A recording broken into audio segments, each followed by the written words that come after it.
You're in the Gangsta Goodies kitchen with your favorite cooking show host. How are y'all today? I'm wonderful. Thanks for asking. Guess what, y'all? It's February. It is Black History Month, although it is Black History every day of the week, okay? February has been set aside for us to give special homage to those who have gone before us, who have literally paved the path, okay? And to honor that, I could not think of anyone better in my city to come and help me celebrate. And that is Dr. Carmaletta Williams, y'all. She is the CEO of the Black Archives of Mid-America. Y'all stay tuned. Hello, I'm Carmaletta Williams, Dr. Karma, the CEO of the Black Archives of Mid-America in Kansas City. We're that beautiful golden building at 1722 East 17th Terrace in the historic 18th and Vine Jazz District. 17th Terrace and Highland. Come visit. Come often. Bring people with you.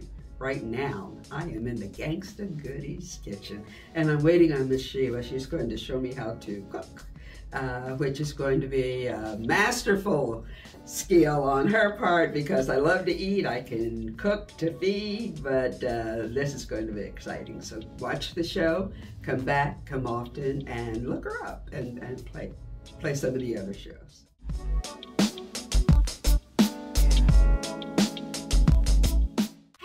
Welcome back. You're in the Gangsta Goodies kitchen with your favorite cooking show host, Sheila, and we have Dr. Karma. Dr. Karma in the kitchen, y'all. This is huge, okay? And I want you guys to really understand this. You know, Dr. Karma is the CEO of the Mid-America, I said it backwards. Black Archives. The Black Archives of Mid-America. Yeah. I was going to say it the reverse way.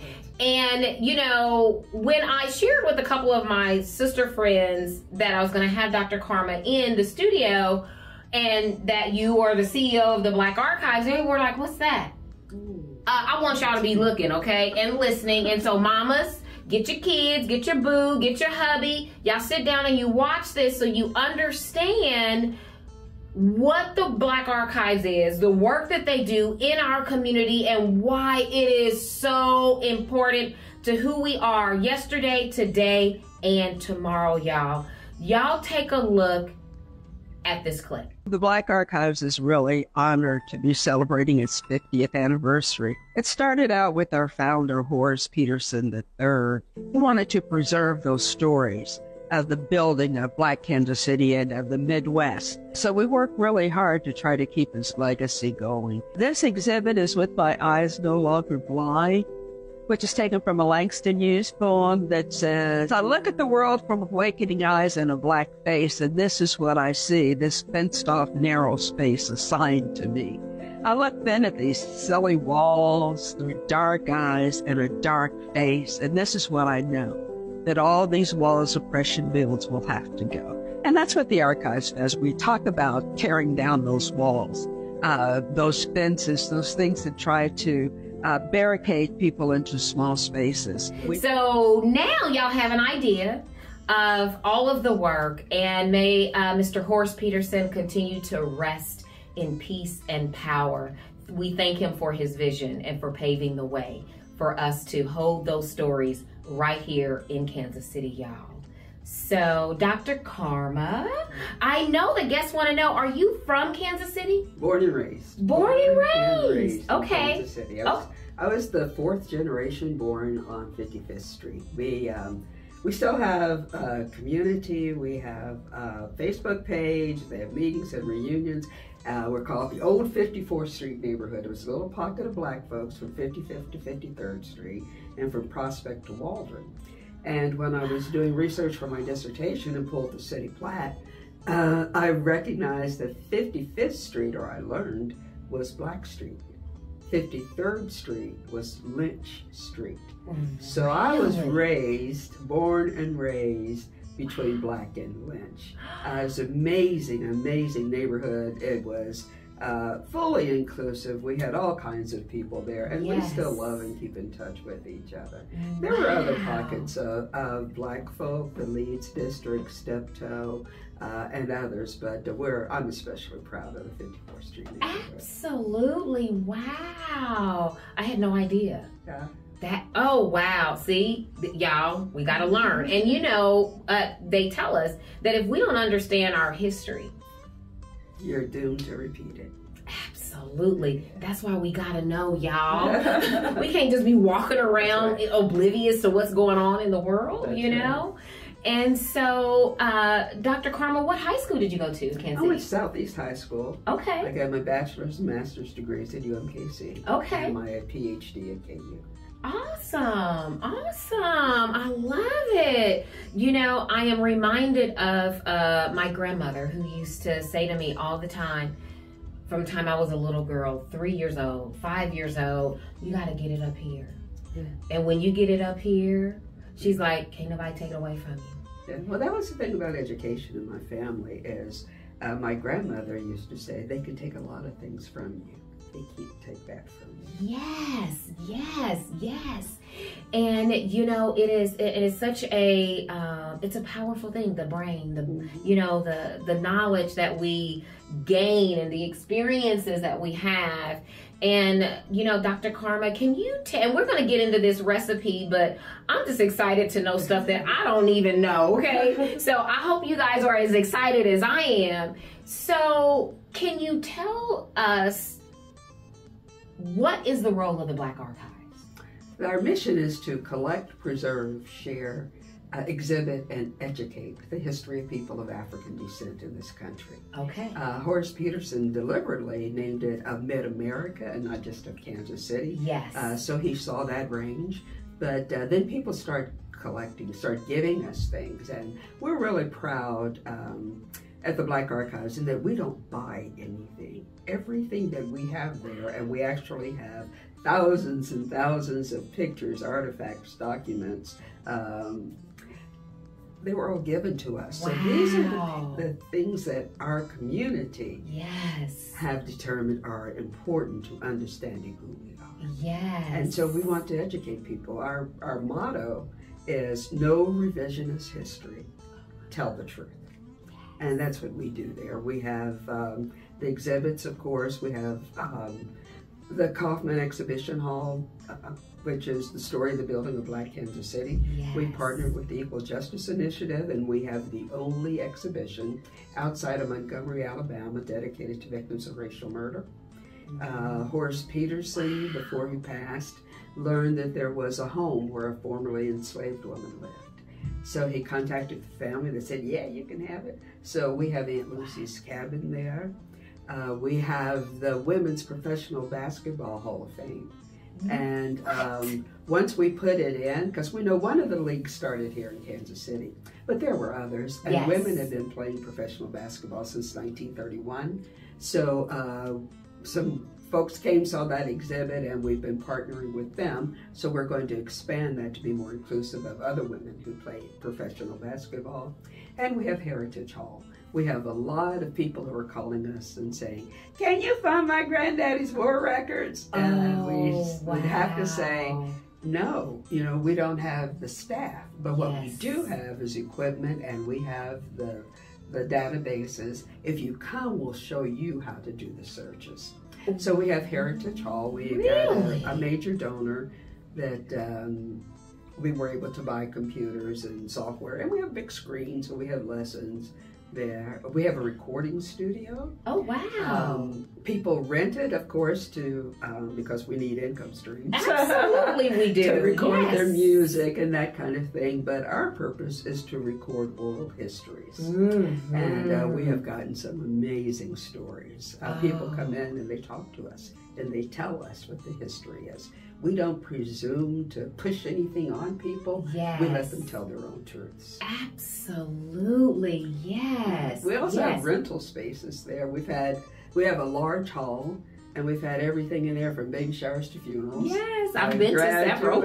Yes. And we have other spaces too for rent. Yes. It's a beautiful space, y'all. And something that I know y'all don't know, because I just figured this out maybe 2 years ago. You have a cafe in there. We do. Yes. We have a cafe. It's open from 7:30 in the morning to 1:30 in the afternoon. Chef Marcus does an amazing job. And he makes your food to order. Yes. So it's not prepackaged and set out. I love it. And he does catering.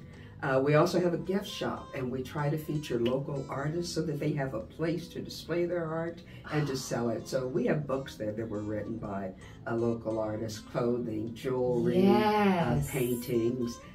We have some marvelous paintings from Marshall Toomey, who was Kansas City person, graduated from Central High School. He's now one of the chief animators at Disney. So he's responsible for blockbusters like The Lion King. Yes. And he loves the Black Archives, and he said he wanted to help us. So we do have 3 of his paintings. And one is of musicians, Harris. He has one of Kamala Harris. Oh, wow. And, 2 of musicians. So, and then we have other artists' work there that you can also purchase. Okay. So I'm going to challenge all my viewing family. We're going to pick a day, and we're going to all go together and have this experience together, okay, y'all? I'm not playing. We got to, you have to see it. And I think once you see it, you will learn to appreciate it and love it as well. And you'll share with your kids and your friends and your family so that we can help spread the word, y'all. This is our history. It's up to us to tell it. Okay, so I'm so excited. Me too. And I love telling the story. You know, the Black Archives is so exciting. Yes. You know, we had Louis Duca just come and talk about his new book and did a slideshow about Cuba, and his book is on Cuba. We've had other writers come and share their works with us. So, and the artists, we have spoken word. They come, I think, I'm not sure, every other Friday or once a month, and they perform. Yes. You know, so we want to be a place that the community sees as inviting to them, that we want them there. We want all facets of African American life and culture to be on display and to be there at the Black Archives. We want the community to see us as that place. Yes, that place. We're going to figure out how we can add food to that. Oh, yeah. Well, besides Chef Marcus, this looks great. Yes, you know, even the history of our food. Yeah. Oh, you know, sure. And you know, food is one of those things that we brought over with us. Absolutely, yes. Oh my God, that would be awesome. Okay, y'all, real quick, we're gonna show you how to make sauteed collard greens. Take a look at the ingredients for today's recipe, y'all.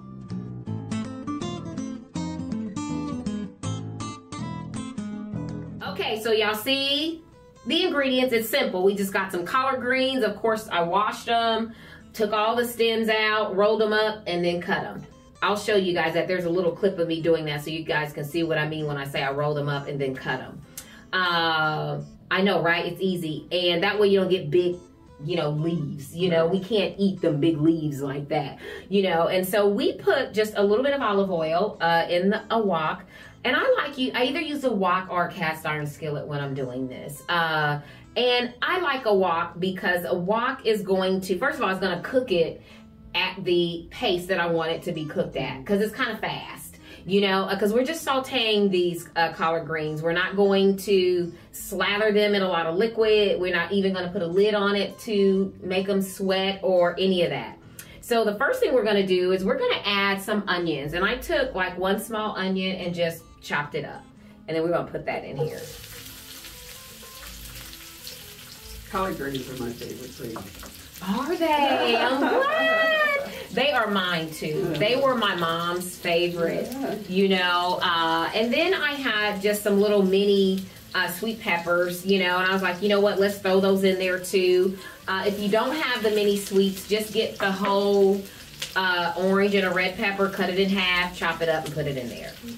And so now we're just going to start layering the flavor. I never wait until the dish is done to season it. I start doing it so that then we have the fullness of the flavor. And so we're just going to sprinkle a bit of this in here. And this is a combination of, it's a green seasoning, fresh, what's that seasoning called? I'll have to go get it so I can show y'all. And he'll stop so I can go get it, or so I can look at the fresh success. Is that what it was? Oh, I remember saying greens and kale. It was Fresh success. oh yeah, fresh success. Okay, so he'll know to stop at that point. Okay, so the seasoning I use is called Fresh Success, y'all. It's typically in the produce section where the greens and stuff are, and it's called Southern Style Greens and Kale. Then I add a little bit of paprika, a little bit of, just a little bit of red pepper flakes, some dried oregano, and some garlic powder. Yes, to kind of complete it. And so we're just gonna start letting this, ooh, it's starting to smell good. It's too bad they can't smell. I know. It smells great in here. I keep saying that my grandson CJ is going to invent smell-o-vision. Smell-o-vision. So we'll have that. Yeah, he'll be rich because that smells bad. Yeah. That's what it's like. Come on, y'all. So we're just gonna let those cook just a minute, and then we'll start adding the greens. Okay. And if need be, I did get a little bit of vegetable broth just in case, because we definitely don't want it to stick or anything like that. But I don't think that we're going to need it. So, Dr. Karma, can you tell us what attracted you to the Black Archives? So you're the second CEO, right? After oh, okay. I had a career as a college professor, and after I took the buyout for the retirement, I went to China and I taught that for a year. And when I came back, my son and I set up a publishing house. Well, I got a phone call that said the Black Archives was in chaos and needed some help. And I said, no, thank you. I like working at home in my pajamas. But when I thought about it, for 28 years I taught African American studies. Oh. And it's like, this is like a culmination of my work. Yes. So anyway, we talked for a while, and they said, will you come down and talk to us? So I did. And okay. fell in love with the place. But I understand when people say that they thought the Black Archives was closed. But they have been Black Archives for 50 years. You know, we're having our 50-year celebration. Yes. Unfortunately, Horace Peterson, the founder, didn't live long enough to see it in that building.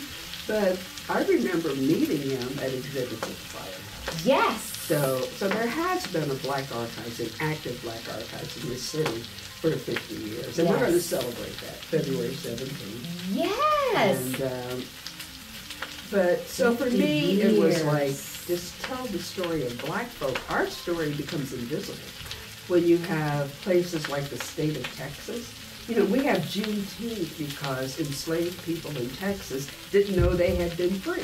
Yes. And the state of Texas takes out all references to slavery from their textbooks. Yes. So that's revisionist history. Yes. We have to stop that because we have to let people know, you know, who our folks are, what they did, what their lives were. And one thing that I get focused on is I do not want people to think of Black folk as pitiful people. We were not pitiful people. Never that. Even when we were enslaved, we were not pitiful. Never. We knew how to get things done or not done, and we knew how to survive. Yes. I'm working on a book now called Unwomen. The name of it is A Mother's Still, S-T-I-L-L. Okay. Voices of Resistance in Antebellum America. Because I've been a mother since I was a teenager. Me too. You know, so I always thought, what does it feel like to be a parent if you don't own your own body? Yes. So we all know about people being sewed away and pushed away and given away. Yes. But they didn't just take it. In my 28 years of teaching African American studies, every single semester, somebody would have said, oh, I wouldn't have took that if I'd been a slave. Exactly. Well, yes, you would have. You would have done what you had to do to survive. Yes, you would have. Because if they kill you, they win.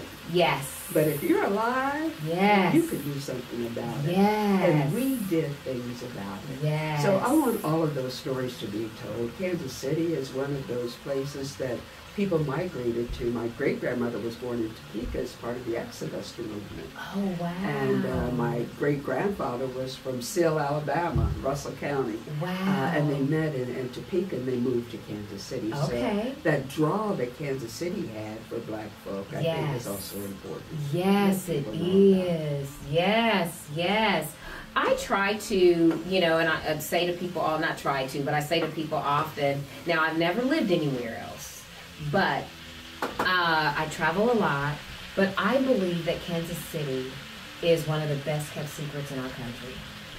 I think it's an amazing place. People know about it because they know about Frosting Fire. Yes. Yes. So they've all heard that song. They all know that song. Yes. And I have one of my goals in life is to teach on every one of the continents, except for the frozen ones. Oh, I love so it. I've done that all except for Australia. And in every single one, people have asked about Kansas City. Wow. So people around the world know about it. So when I Kansas. hear people right here who don't know about some of the richness and the beauty and the art. Yes. Kansas City is an art town. It is. It is. That's why I said, are you kidding me? The art, the music. Any day of the week, you can go somewhere and find some live music. And people who say there's nothing to do in Kansas City, it's like, really?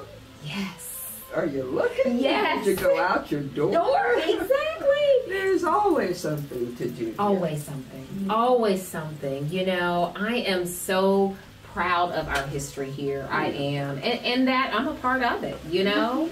And, oh my God. Look, Dr. Carma, look how good those look. Oh, that's beautiful. Isn't that pretty? Beautiful. Yes. Colorful.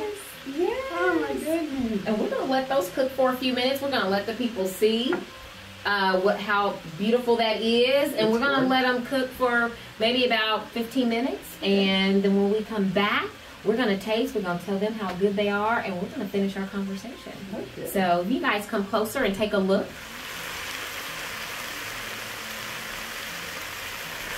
Okay, y'all, we are back. Take a closer look at these collard greens, these sauteed collard greens.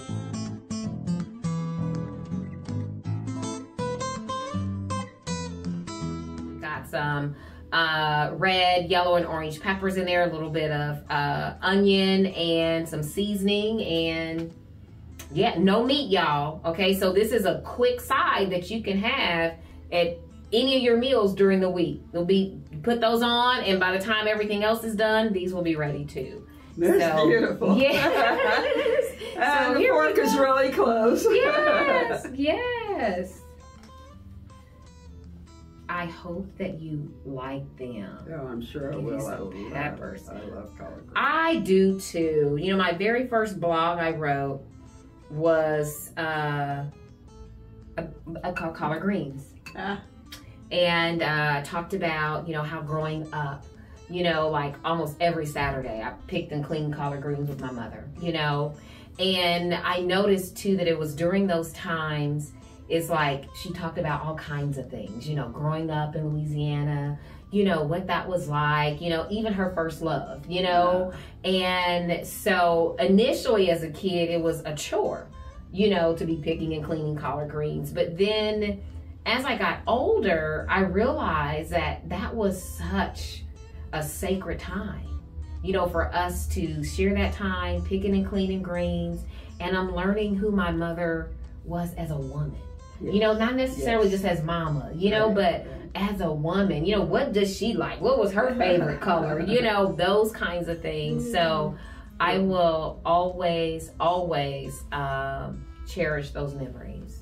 Absolutely. You know, so much of life happens around food. Yes. And I remember I was telling the story that when I was growing up, 3116 East 55th Street, we had a big yard, but there were also a lot of wild greens there.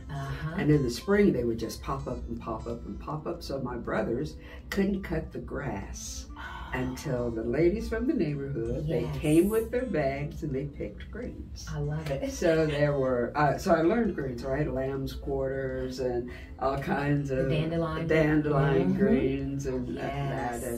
And that was just such a I would sit on the porch and watch them and listen to them. And you're right, that's when the stories are told. Yes. You know, that's when the history is shared. That's when we learn about who we really are. Who we really are. Absolutely. Absolutely. Well, let's taste these greens, Dr. Karma, and you tell me what you think. Okay. So I'm on TV, so I should just take a little bit. Oh my goodness.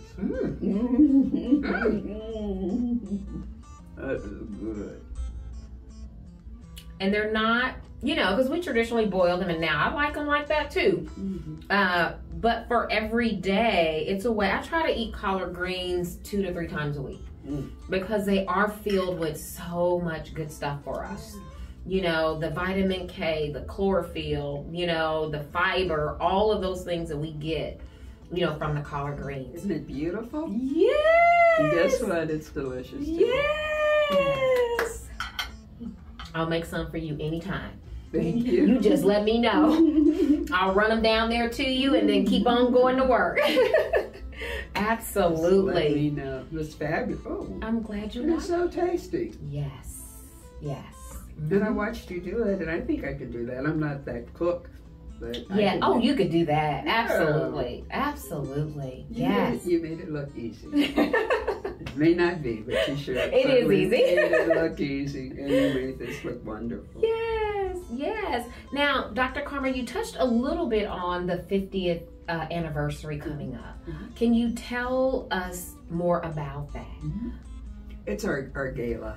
Ooh. I know that I won't be around for the next 50th. Yes. So, and a lot of our board members said, well, this is the 50th, we have to celebrate. Absolutely. So we have moved. We were fortunate to partner somewhat with the city. Okay. So we'll be at the convention center in the K Barnes room. Nice. Our keynote speaker was Michael Harriot, who people have seen on CNBC, MSNBC. When they want to know what does woke mean or what does some kind of black colloquialism mean, they call on Michael. They call on him. Okay. So okay. he'll be our speaker. He wrote the book, Black AF, that's what it says. Okay. History. Yes. Yes. The unwhitewashed story of America.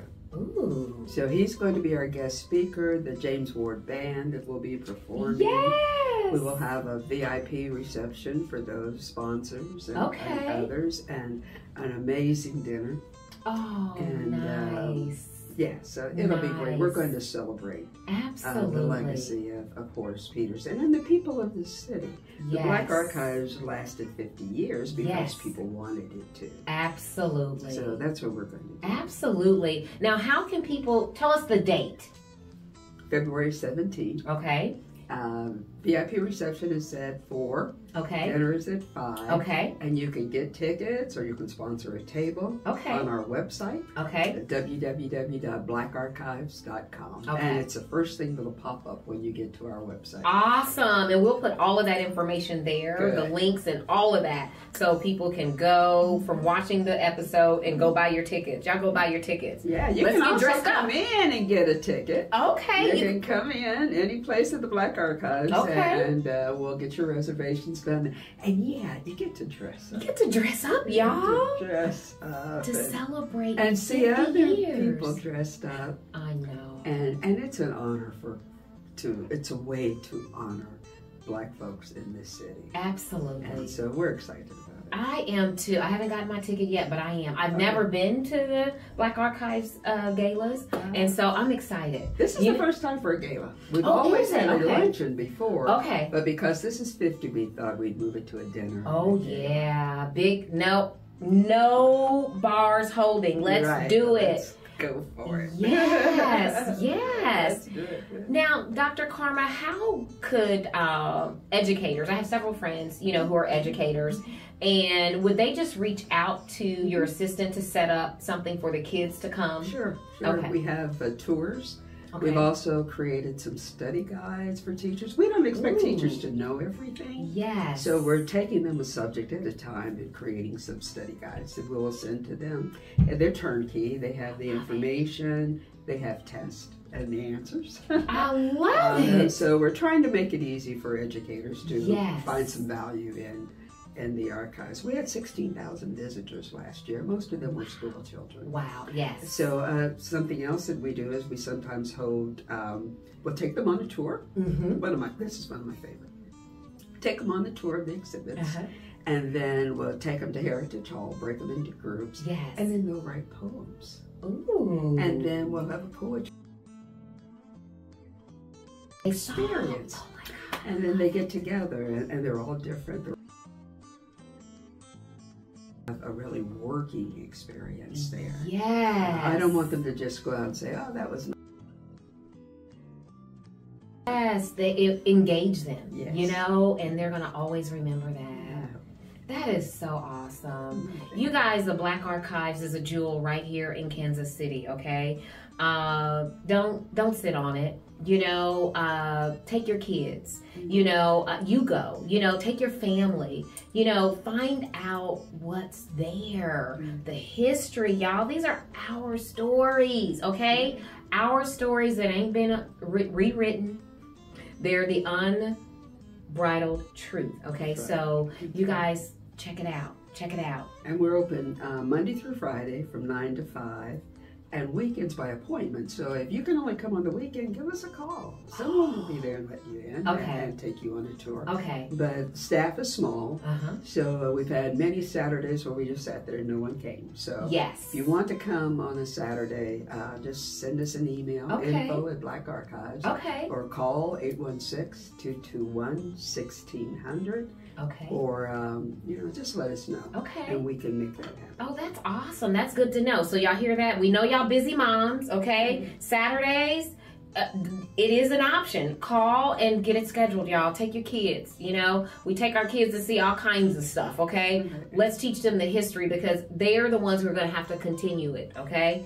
Because we ain't going to be here forever, so. And we want young people to know that they're making history. Yes. You know, history is right now. Yes. It's not something that happened to people 400 years ago, even though it is. Yes. But it's also what happened to them today. Today, absolutely. So we want them to see that they are included. Yes, they in this are story. a part of history.